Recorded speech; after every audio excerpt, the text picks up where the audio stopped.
站起来！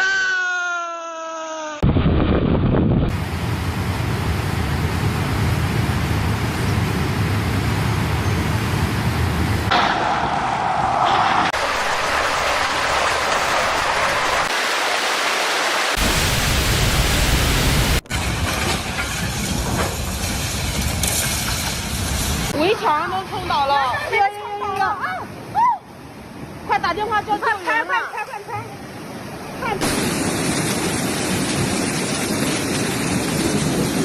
别老人！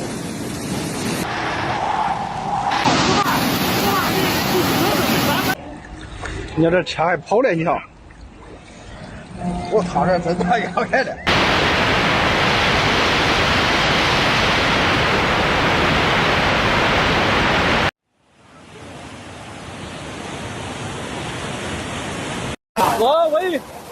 我脚板你困了来呀！你给我讲，我脚板你困了来呀！我带个牛背。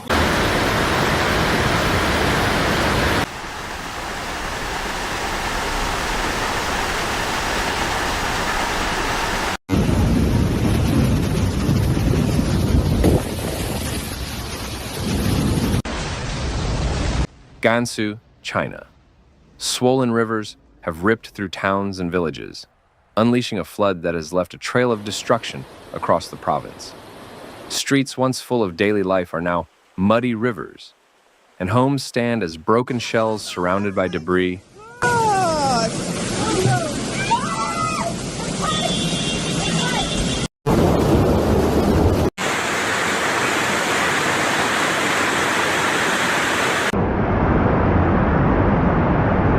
Families fled as water surged, leaving behind possessions that were quickly swept away. Furniture, vehicles, and livestock vanished in the current, while neighborhoods sank under layers of mud and silt. The sudden silence after the flood feels heavier than the storm itself.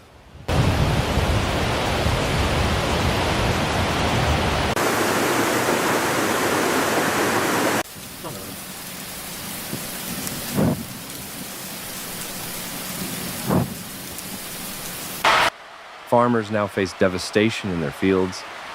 Crops of wheat, corn, and vegetables lie ruined, and fertile topsoil has been stripped away. Irrigation canals collapsed, and farm equipment sits buried in mud, leaving livelihoods shattered.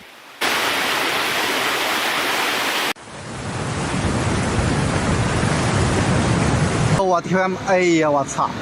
那边的桥塌了，这车刚冲下来，这桥，哎呀！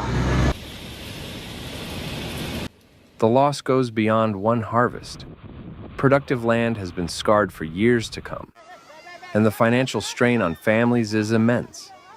Communities that depend entirely on farming are left questioning how they will survive the next season.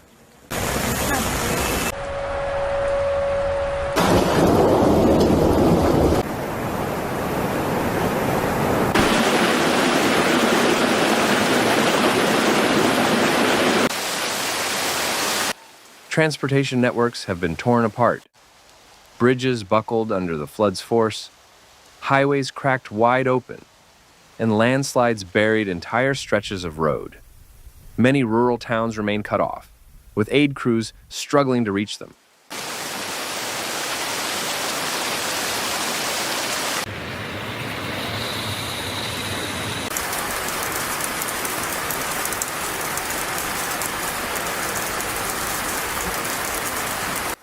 Rail lines were also disrupted, with tracks twisted and covered in debris. The breakdown of transport has not only slowed emergency relief, but also severed vital supply routes, cutting off goods and services across the region.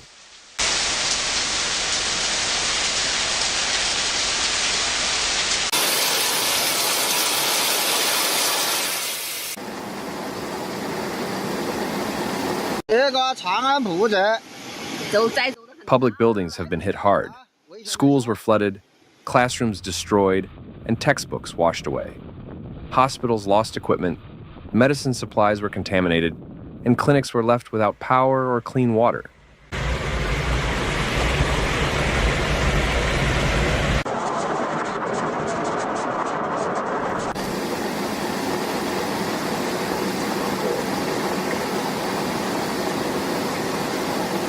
With no safe shelter, thousands have crowded into temporary camps set up in gyms, warehouses, and government halls.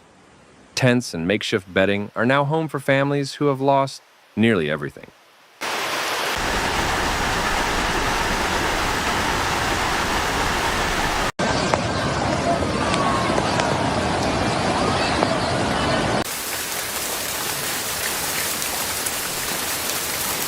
Water and sanitation systems collapsed under the weight of the disaster.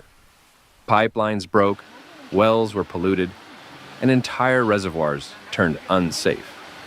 Communities now rely on emergency deliveries of bottled water and temporary purification units.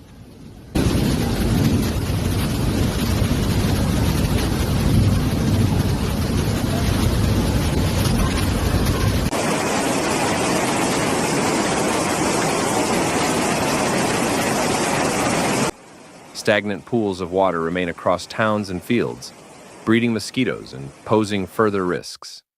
Clearing them has become one of the greatest challenges for recovery teams.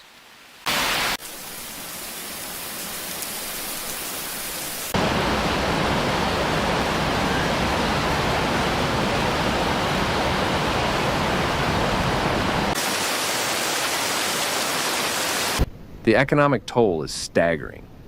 Small factories and workshops are shuttered, machines rusting under mud. Shops that once bustled with trade now stand empty, their goods swept away. Local markets have fallen silent.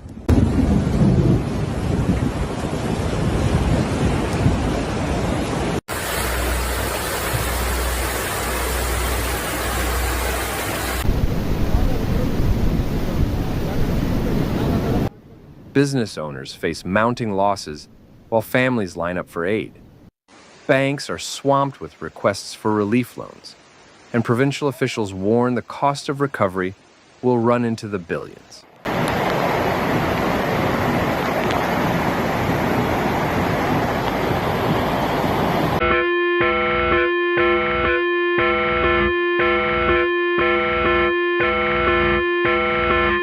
Cultural sites have not been spared.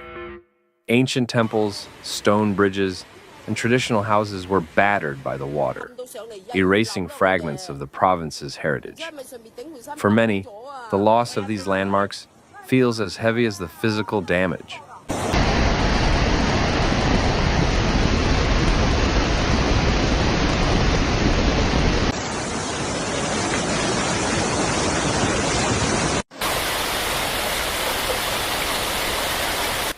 Despite the devastation, stories of resilience are surfacing. Neighbors help one another clear mud, share food, and rebuild shelters. Communities show unity in the face of a disaster that has reshaped their lives. The path to recovery will be long. Rebuilding homes, restoring farmland, and repairing roads will take enormous resources and patience.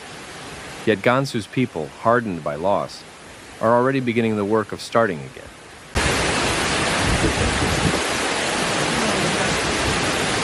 Thanks for watching Severe Weather, where we break down the facts behind nature's most intense moments. If you found this video helpful, please like, comment, and subscribe. Your support keeps this channel going.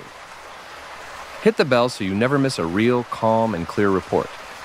Note, some footage in this video may be used for illustration and may not show the exact event described. See you in the next one. Stay informed, stay safe.